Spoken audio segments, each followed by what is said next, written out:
Ladies and gentlemen, and Your Highness, this is my first time that I'm actually delivering a speech in the surrounding of graves and before a queen, so it's really exciting for me. And I would like to tell the organizers, why didn't you give me a call this morning? So this is really getting hot. Oh, I do apologize for anything that I say inappropriate. In the meantime, do please forgive me.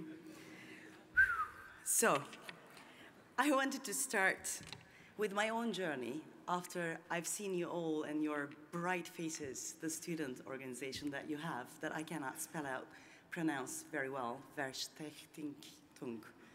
So, and after I met in that magical night that we had last night, I've changed all my speech for this morning. And I decided to actually make it start with my own journey, because it had many unknowns in it. I only shared it with my doctor so far, so please keep it confidential. Let's leave it at the church. I must admit that I'm a famous patient, and sometimes I'm asked why I am famous, and my answer always feels strange to me, because I had an accident. Doesn't that sound absurd to you? However, such stories have always multiple realities. My journey began in May 1996, when I was an art student. I was at the Zurich train station early in the morning, sending my friend Miralowski, who was a musician and a cancer patient, from Zurich to Geneva for a chemotherapy session. I held him in my arms as I helped him board the train. As I was trying to get him on board, I realized that the train started moving with its doors open. One of us was definitely gonna fall. I remember pushing him forward into the train and then falling myself. Some people do get hit by cars or fall on rail tracks and get up and move on. That was not how my fall turned out. My life changed forever. There was a lasting, very loud noise while the train and its many wagons left the station. I managed to save my head with only some injury. My left arm was lying a bit further away, separated from me. My left leg was torn apart. I had been at odds with my left side since my childhood. Even though I try to hide it, I will share this with you, another secret. My left ear is protruded. It's completely asymmetrical. My mother would stick my ear to my head with duct tape for months, at a time when I was a baby, and later in primary as well. They never evened out, never. As a child, I remember being regularly mocked for my left ear sticking out. No surprise. Perhaps that the accident would target my left side. I remained conscious during the accident. As I lay on the ground, I interacted with the most handsome doctor in the world. Can my arm be saved? I asked, holding the arm in my hand. It's too late, he replied. Then please save the rest of me. I would later discover that my doctor believed this sentence was the first sign of my will to live, describing it as magical. Normally, I'm not so blunt, but I do know I'm amongst you, and I feel comfortable. I don't feel constrained by sensitivities. Catastrophes make our subconscious more transparent. It may be unscientific of me, but I have always felt that our instincts are useful in sensing what is about to happen to us. A few days before the accident, I felt extremely uneasy, like an animal sensing an earthquake before it happens. I even wrote in my diary that I felt there would be a dramatic change that I would carry for the rest of my life. Every now and then, I still look at my diary to read that sentence and wonder how a passionate and adventurous young girl, like many of the girls here, could have written such a thing. Perhaps our instincts to sense disasters are as strong as of those of horses and dolphins, but we are unable or unwilling to trust them. Similarly, my mother, who at the time of my accident was in Istanbul, later told me that at 10 a.m. that day, she felt a sharp pain in her nose. In Switzerland, it would have been 9 a.m., the time of my accident. As you can guess, the accident was followed by a lengthy hospital odyssey. Physicians deemed me an interesting patient. I think this was because of how I met my family for the first time after the accident. You should know that my mother and I have a slight difference in size. Thankfully, she could not wear my clothes. But I could not save my shoes from her because our shoe sizes are the same. She made it to Zurich after 24 hours after my accident and insisted that she be let into ICU, intensive care. My psychiatrist, who regarded me as a brave patient, was worried that any emotional weaknesses that my family displayed could weaken my resistance.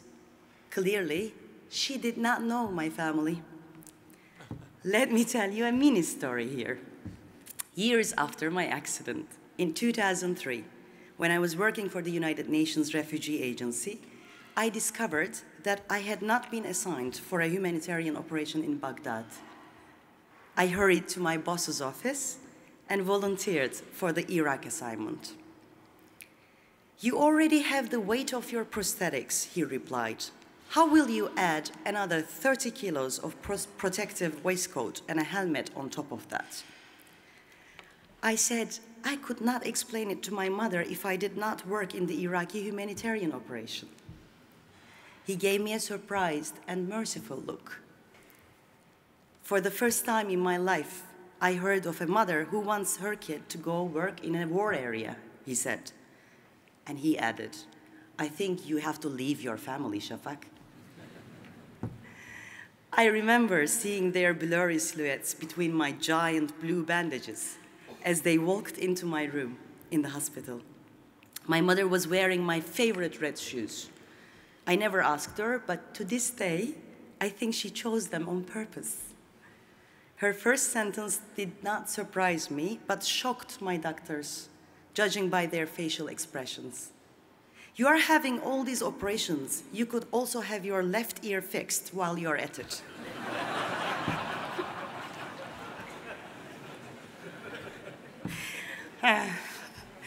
I smiled, looking at her shoes, which of course were mine. And then I said, "And I see that you didn't lose any time seizing the opportunity to steal my shoes." My 8-year-old brother continued the conversation. "Thank God, Şafak, you've had an accident. My teacher is treating me really well these days, even when I don't do my homework." At that time, I was somewhere between drowning and making it to the surface. My family's opportunism through my accident had swept aside my feeling of helplessness. My stay at the hospital was filled with never-ending operations and fun memories. I think Dr. Kaiser was probably the most pleased person when I was discharged. He took care of me for the longest period of time and did so with great patience. On one occasion, he needed tissue from my head to graft on my leg. For this, I had to shave my head, the hair that I really liked. I refused to do it unless he did it as well. Without any hesitancy, he had his hair shaved. I remember this with great eternal gratitude, even as I hope that he never has to encounter a patient like me ever again. When the dust settles after a disaster, it is easy to find yourself in an inescapably bad place. My family, friends, later in life, my trusted colleagues, and those who took care of me, did teach me how not to fall into the trap of feeling sorry for myself. The ability to redefine life, the idea that my success could impact the lives of others was, and still remains, an invaluable lesson. I had a lot to do. It would not be a sprint, but a long marathon that would require patience and fortitude, and some stability. It began by figuring out the things I could not do. For example, I would never be able to jump again. Well, they didn't develop prosthetics of today then. It was also very difficult to speak with only one hand. As with all Mediterranean people, I use my hands as an extension of my mouth. I would be forced to rely more on words now. I soon found that I still had enough courage to make fun of myself. And yes, humor can heal. It has a tremendous value for me. I remember a toy cow given to me as a gift in the Swiss hospital, which made us laugh for days. The cow would moo as I pressed the push the button, which acted as an alarm when nurses came with their needles, and I would run. Months later, I was at a prosthetic clinic in Münster, Germany. While there, my mother was being presented with an award for courage in journalism in New York. The skeleton of my prosthetic leg had just been completed in the rehabilitation department. I was not allowed to leave. I secretly left one evening and boarded a plane, while the doctors, German doctors, were looking for me as I was flying to New York. That evening, there would be high-profile guests, such as Christiana Mampour, dear Peter Arnett, Peter Jennings, and the Clintons. They were surprised when they saw me with bandages instead of an arm and the skeleton of a leg. They assumed I was the victim of a bombing due to my mother's receipt of numerous death threats for covering issues such as mafia-state relations or Islamist assassinations. They seemed unconvinced and almost disappointed when I told them it was the result of a train accident in one of the safest countries in the world, Switzerland. I'm still very embarrassed. After 15 years, I must admit that I'm not even halfway back. Today, I work with a Russian therapist to subconsciously open and free my left hand, which was locked in a fist when I lost it in the accident. Undoubtedly, there is more than just the physical toll. Accidents and disasters can sometimes remove barriers between people, but also place new ones. The most challenging part was always the unspoken prejudices against disabled people. As other disabled individuals frequently experience, the place society deemed suitable for me and the place I thought I belonged to clashed constantly. My new enemy was the entrenched attitudes in society that refused to give me a place. The public at large reached out to me with pity, with mercy. I rejected it outright because it always has a threatening hidden side. Pity and mercy lower one's place in society. The majority wanted me to be invisible for their own peace of mind. I do not know who these people are, but I knew I had to win this war without being acquainted with them. I became even more visible by challenging their arrogant attitudes that wished me to disappear. I guess my strange accidental fame originated in this struggle. I must confess, I learned how to differentiate between what was important and unimportant in my life through this accident. The accident did not change my values. I just had to revise my dreams. And I should add, as a student, I did not have an insurance, medical insurance, that caused more trouble than I thought. So please do have your insurances. Some people use events as an excuse not to continue with their lives. The most appropriate course of action for me would have been never leaving the house. But I did leave the house. I chose not to be hidden away. My first moments after leaving the hospital were not easy. It felt like being released after serving a long prison sentence. only to be dropped off on an unfamiliar, abandoned street. The existence of a strict caste system created for families with disabled people became apparent. In 1996, the bodies of affluent members of society had to be perfect in my country. But a fault of the body or brain cannot be punished with isolation. It cannot be. High-level personal attacks served as an intimidation ploy to have me disappear from the public eye. Well-known columnists wrote articles saying that I was playing games.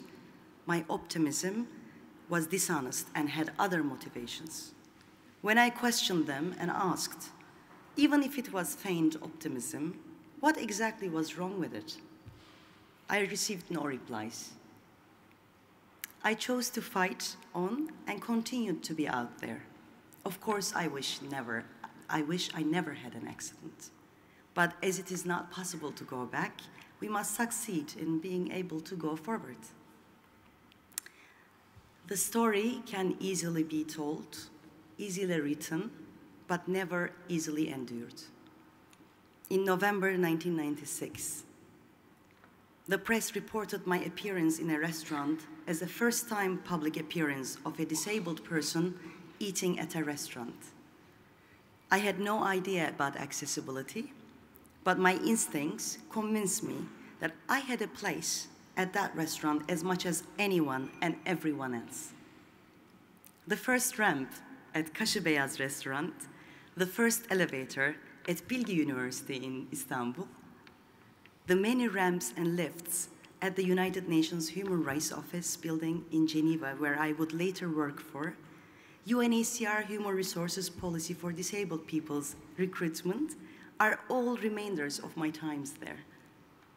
I know these are traces that I share with many other disabled people who struggle for each change every day. Leaving architectural trails without being an architect yourself is very unique. However, I had more barriers than just the crude architecture drowned in concrete. As far as people on the streets or public sector workers were concerned, begging on the street, side of the street, was the only acceptable public space for disabled people. As someone who went outside without being intimidated by her disability, this meant I was crossing a line. Years later, those same people who could not bear the thought of a disabled female making public appearances voted me into office. Today, I have a reputation for being out on the streets all the time, and it suits me well. I love connecting with people and maintaining my public visibility for able and disabled persons alike. Even though we still have not attained the right to accessibility, we did gain the right to visibility. Partially defeating a centuries-old prejudice was a happy start for a Middle Eastern society. I still am subject to attacks by bigots, but I know how to defeat them now. Recently, I exposed a member of the Justice and Development Party's executive committee member who sent me a tweet which read, "God has taken one of your legs, and you still have not woken up from the sleep of blasphemy." He was removed from office after a public protest, and he was the only one removed from the office. It was just one little step towards hopefully a bigger cultural transformation. This is the kind of hate speech stemming from the deep culture that millions of disabled people in my country face on a daily basis. I often observe and take great pleasure in knowing that my high visibility and transparency became a source of courage for others who hid away.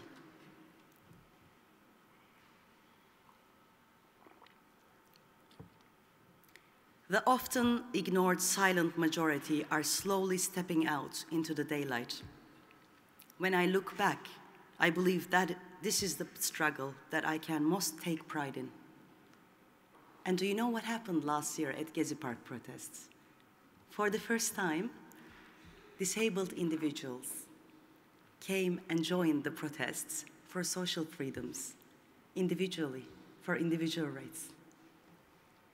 I come from a family that has always given a great deal of thought to how the majority of people face and resist difficulties that they encounter throughout their lives. This prompted me to take an interest in the struggles of others. One of my most difficult and meaningful memories occurred during my visit with Afghani refugee children. We stayed in a settlement without electricity. During my visit, my leg, which is charged by electricity, suddenly stopped functioning.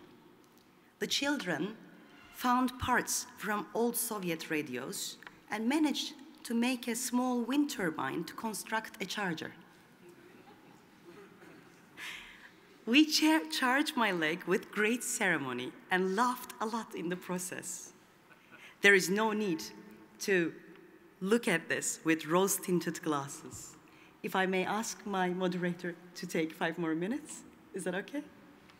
Well, would you like? I refuse. Thank you. Well, my mission is not over yet. We have to follow up on the court cases of our brave youngsters who were killed by the police brutality last year at Gezi Park protests. The government was imposing a specific lifestyle.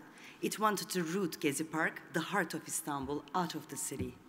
As a geographical punishment, it was going to push those who would not live their lives as it commands, away from the heart of the city. The limit of the oppression was not bearable anymore. The youth hit the streets. However, the merciless side of the politics treated them roughly. They left their mothers behind. We thought that the cruel sectarian hate against different beliefs, religions, the brutal hatred against the opponents, against protecting the nature or clinging to the modern life would not touch our children. Well, we were wrong.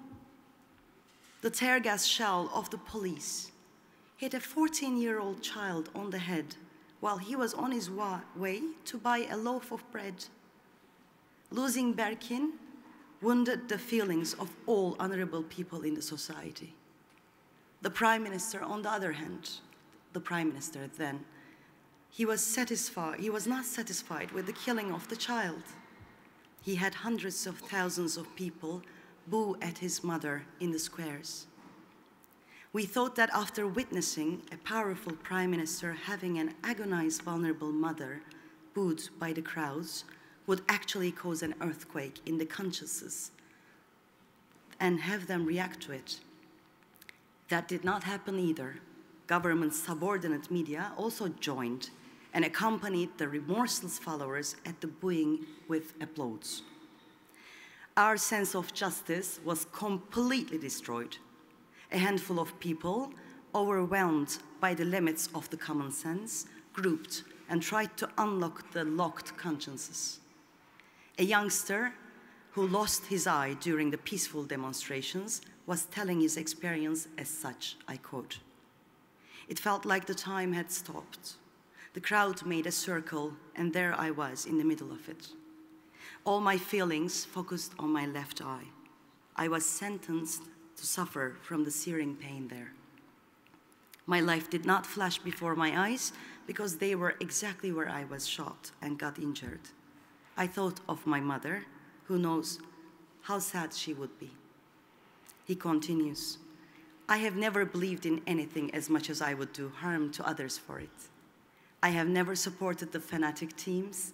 I have never defined myself as a left-winger or right-winger or pious or non-pious person. I guess that is why I lost an eye. I'm only 22 years old. You have no idea what you have just cost me." After the dust settled, we thought it would be natural if the majority felt ashamed for what happened.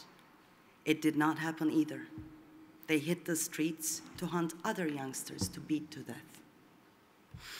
Still to this day, our shocked consciences could not recover, and more shocks were added on top of it. 301 miners lost their lives in Soma, as there were no detectors or auditors that were supposed to warn them in case of danger. No one resigned from the government. It was their destiny, they said.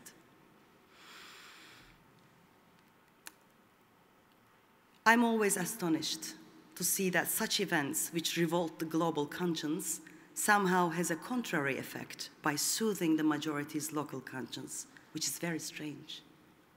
It is possible to find some answers to this. According to the theorists, the masses are open to be convinced, open to prompting, they easily believe. The local conscience is being shaped according to the propaganda of the powerful. Swooping down on the innocent and weak is becoming morally legitimate. The followers' praising of the governmental moral that beats a young student to death shows the strong bond between the local conscience and autocratic power. The universal limits of the conscience collide with politics because the politics draw its strength from its hostility propaganda as it convinces the majority with it. Here, if the biggest discussion is the lack of conscience in politics, then our new goal has to be bringing conscience into politics, just like we did with law and medicine. That is why I want stability, until I can trust the conscience of politics. And to think about why the limits of politics collide and do not shape around limits of conscience. We need the truth. So the global conscience has always had the power to transform the local political conscience for a better world. Am I wrong? In short, life sometimes is very difficult. But looking inwards and making the problem bigger only leads to dead ends. When we shut our doors to the problems of others, I believe we also miss vital opportunities to find our own solutions. Tolstoy wrote, and that's my answer to your argument, that happy families are all alike. Every unhappy family is unhappy in its own unique way. Undoubtedly, he's right. In the context of human progress, the driving force has often been the focus on those that are unhappy. When one chooses to involve oneself in common human struggles, when one chooses to be a remedy for the problems of others, then one's own problems become less important. Sometimes it is inevitable to just focus on oneself. Occasionally, I find myself thinking about my life before the accident. I admit, I really do miss jumping around and my clumsy left hand, but I am now much stronger than those who never fell in their lives. Falling is not a very bad thing after all, because you learn how to stand up again. Thank you for your patience.